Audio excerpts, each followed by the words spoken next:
Chapter 10, Profit and Loss. Sometimes a trader purchased his goods for a certain price from a wholesaler or a manufacturer, and then he sells his articles to the customers on a different price. On the basis of this price, sometimes it called profit and sometimes it called loss. So in this chapter we can understand what is profit, what is loss, what is market price, what is discount, etc.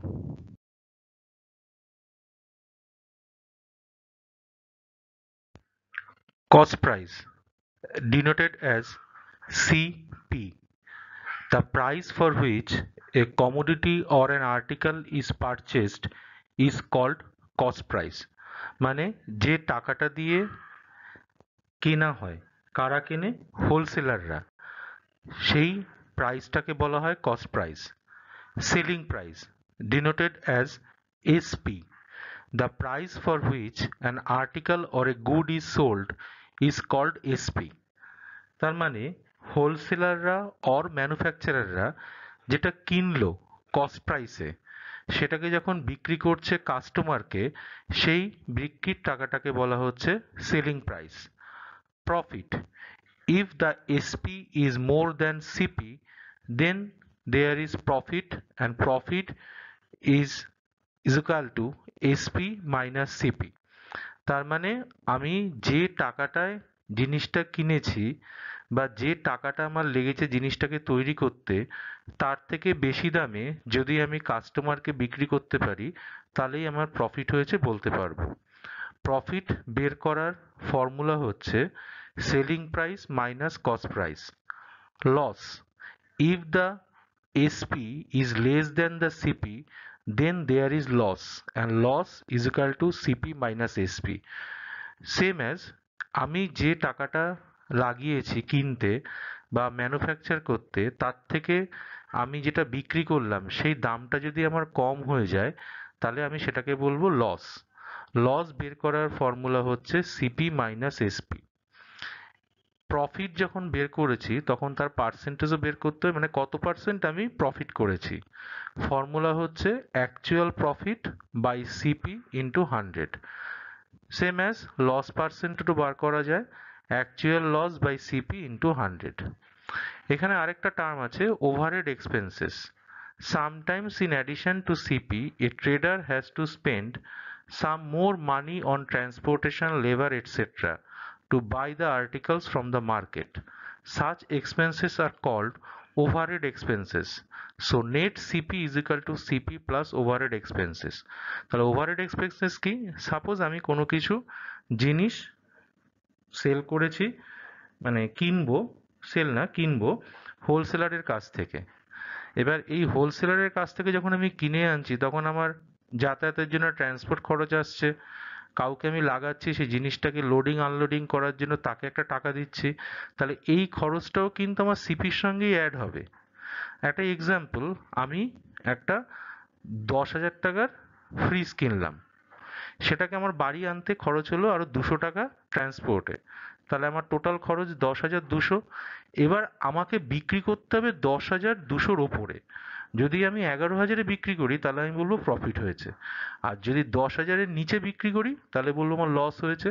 তাহলে overhead expenses হচ্ছে total খরচটা, মানে cost price plus আদার যে এক্সপেন্সেসটা, দুটো মিলিয়ে হচ্ছে overhead expenses. এটাকেই বলা হয় net CP.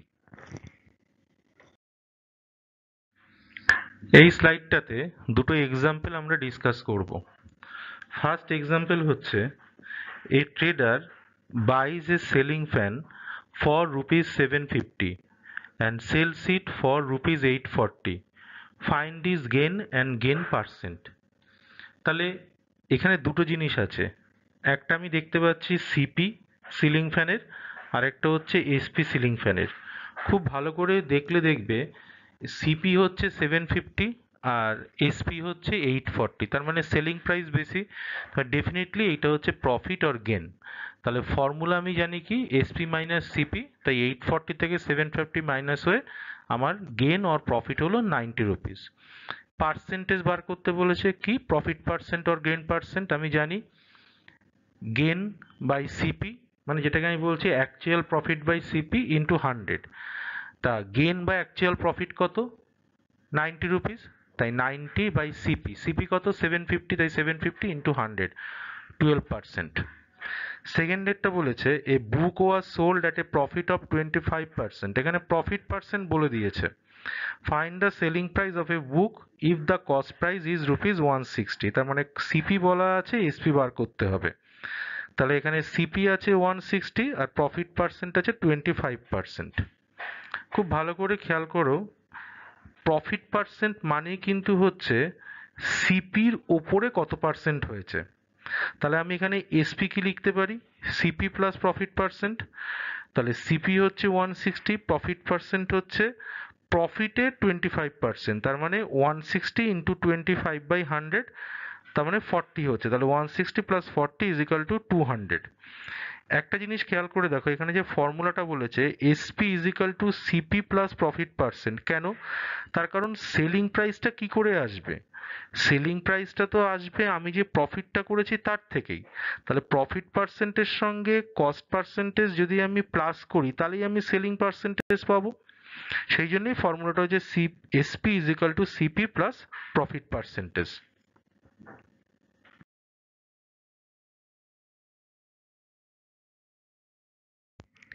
If a shopkeeper sells an article for rupees 480 and makes a profit 20% on sale, find the cost price। তাহলে এখানে আমি কি কি বলে দিয়েছে? একটা বলে দিয়েছে আমার কতটায় সেল হয়েছে, আর আরেকটা বলে দিয়েছে প্রফিট পার্সেন্টেজ কত। তাহলে এসপি 120, তাহলে আমাকে সিপিটা ধরতে হবে। আমি ধরে নিচ্ছি let the cost price be 100। পার্টিকেলটা কত পার্সেন্ট প্রফিটে বিক্রি হয়েছে? 20%। তাহলে এসপি 120, সিপি কত? 100। তাহলে এসপি যদি 1 হয় তাহলে সিপি কত? 100/120 ইউডিনারি মেথড। তাহলে এসপি যদি 480 হয় তাহলে সিপি কত? 100/120 ইন্টু 480 ইজ ইকাল টু 400। তাহলে সিপি হচ্ছে 400। এবার এখানে একটা কোশ্চেন আছে, আমার এখানে কোথাও কিন্তু এসপি ইজ ইকাল টু 120 বলে দেয়নি। তাহলে আমি এসপিটা 120 পেলাম কোনখান থেকে? এখানে একটা জিনিস দেখো, এখানে কিন্তু তোমাকে বলে দিয়েছে কস্ট প্রাইস 100 আর article sold at profit of 20%। তাহলে 20% মানে কত? আমি আগে কি দেখেছি, কস্ট প্রাইসের সঙ্গে যদি প্রফিট পার্সেন্ট প্লাস হয় তাহলেই এসপি পাওয়া যায়। আগের এক্সাম্পলটা যেটা আমরা দেখলাম, তাহলে কস্ট প্রাইস হচ্ছে 100 আর প্রফিট পার্সেন্ট হচ্ছে 20, তাহলে 100 প্লাস 20 120। সেখান থেকে আমি পেয়েছি কিন্তু এসপি ইজ ইকাল টু 120। তাই আমি লিখতে পেরেছি SP is equal to rupees 120 হলে CP is equal to 100। Second example বলা আছে find the cost price of an article sold as rupees 880 for a loss of 12%। তাহলে এখানে কি বের করতে হবে? Cost price. তাই সেম আমি ধরলাম let the cost price be 100। Loss বলেছে 12%, তাহলে 12% যদি লস হয় তাহলে এসপি কত? প্রথমটায় ছিল প্রফিট 20%, সেই জন্য 100 প্লাস 20 120 হয়েছে। এখানে লস হয়েছে 12%, তাই এসপি কত? 100 মাইনাস 12 88। নিয়মটা সেম, এসপি যদি 88 হয় সিপি হচ্ছে 100, এসপি যদি 1 হয় সিপি হচ্ছে 100/88, আর এসপি যদি 880 হয় যেটা এখানে অলরেডি কোশ্চেনে বলা আছে তাহলে সিপি কত? ইন্টু 880, তার মানে সিপি হচ্ছে 1000। তাহলে অঙ্ক দুটো থেকে আমি একটা জিনিস বুঝতে পারছি, এসপি ইজ ইকাল টু যদি প্রফিট হয় সিপি প্লাস প্রফিট পার্সেন্টেজ, আর যদি লস হয় তাহলে সিপি মাইনাস প্রফিট পার্সেন্টেজ। তাহলে এটা কিন্তু একটা ফর্মুলা যেটা দিয়ে এই দুটো অঙ্ক সলভ করা হয়েছে। এখানে ডিসকাউন্ট আর মার্ক প্রাইসটাকে জেনে নিতে হবে। ডিসকাউন্ট কি? Rebate on this old price is called discount. তার মানে ডিসকাউন্ট ইজ ইকুয়াল টু যেটা ফর্মুলা সেটা হচ্ছে এমপি মাইনাস এসপি। এমপি কি? এমপি বেসিক্যালি হচ্ছে mark price or old price. The old price of the article is called mark price, মানে যেটা আগে দেওয়া ছিল কিন্তু সেই দামে আমার বিক্রি হচ্ছে না, তখন আমি নতুন কস্ট প্রাইস ঠিক করতে পারি। এই যে আগের দামটা ছিল এটা কিন্তু অরিজিনাল প্রাইস, কিন্তু বিক্রি হচ্ছে না বলে আমি নতুন কস্ট প্রাইস সিলেক্ট করলাম। তাহলে এই যে দামটা আমি কমালাম এটাকেই বলা হয় রিবেট। এই যে পুজোর সময় সেল দেয় 10%, 20%, তার মানে কি অরিজিনালি কিন্তু কাপড়টার দাম যা ছিল সেটাকেই ঘুরিয়ে তোমার কাছ থেকে নিচ্ছে, শুধু 10% দেখাচ্ছে তোমাকে ছাড় দিচ্ছে। এইটাই হচ্ছে রিবেট বা ডিসকাউন্ট। অরিজিনাল ডিসকাউন্টটা লুকানো থাকে কিন্তু সেল প্রাইসের মধ্যেই, সেই জন্যই বলা হয়েছে rebate on this old price is called discount. এখানে দুটো ম্যাথ আছে। ফার্স্টেরটা হচ্ছে the mark price of a branded instant water heater is rupees 1650. An off-season discount of 5% is announced by the shopkeeper. At what price will he sell it? তাহলে এখানে আমাকে প্রথম যেটা বলেছে সেটা হচ্ছে একটা ওয়াটের হিটারের এমপি 1650, অফ সিজন ডিসকাউন্ট দিচ্ছে কত 5%। তাহলে discount 5%, MP 1650, what price will I sell it, তার মানে সেলিং প্রাইস বা এসপি কত। তাহলে আমি যেটা পেয়েছি সেটা আগে লিখছি, এমপি 1650, ডিসকাউন্ট কত বলেছে 5%, তাহলে 5% কার ওপর ডিসকাউন্ট হবে, 5% ডিসকাউন্ট হবে এমপির ওপর, তাই 5% অফ রুপিস 1650 ক্যালকুলেট করে 82.50। তাহলে এসপি কত, আমি ফর্মুলা জানি, discount is equal to MP minus SP. তাহলে এসপি ইজ ইকাল টু কত, এমপি মাইনাস ডিসকাউন্ট। এটা কিন্তু আগের ফর্মুলাটা থেকে আমি পেলাম। তাহলে এমপি 1650 আর ডিসকাউন্ট বেরিয়েছে 82.50, তাহলে এসপি কত 1567.50। সেকেন্ড ম্যাথটা কি, the market price of A text book is 175 and it is sold for rupees 145.